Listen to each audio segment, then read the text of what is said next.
اليوم سوف أقدم لكم 15 معلومة لا تعرفها عن ماينكرافت. أولاً، هل تعلم أن الكريب أخطر كائن في ماينكرافت يستطيع أن يقتلك حتى هو لو كن دروع نذر ريت؟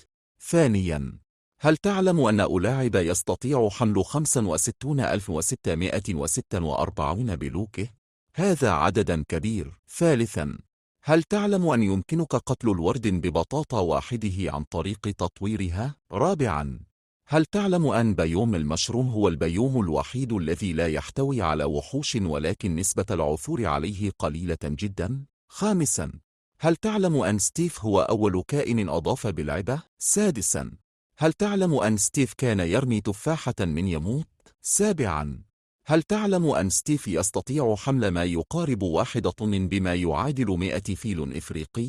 ثامناً، هل تعلم أن الهيروبراين كان موجود في التحديثات القديمة وتم حذفه؟ تاسعاً، هل تعلم أن لو البند الصغير عطس احتمال يعطيك حبه سلايم واحدة؟ عاشراً، هل تعلم أن الزومبي يستطيع أن يستخدم التو تم؟ 11، هل تعلم أن القطة لو سقطت من أعلى ارتفاع ووصلت إلى النهاية لا تموت؟ 12، هل تعلم لو أعطيت سيف للثعلب يستطيع أن يقتل أي حيوان يراه؟ 13، هل تعلم أن ماينكرافت هي أكثر لعبه مبيعاً في التاريخ؟ 14، هل تعلم أن ماينكرافت في التحديثات القديمة ما كان فيها بوابة نذر كان هناك بلوكه معينه تحطها بشكل معين وتضغط عليها وراح ينقلك إلى عالم النذر؟ 15، هل تعلم أن ماينكرافت لو نمت في النذر لا تستطيع النوم سوف ينفجر السرير وإذا نام القروي في النذر سوف ينام عادي بدون ما ينفجر السرير؟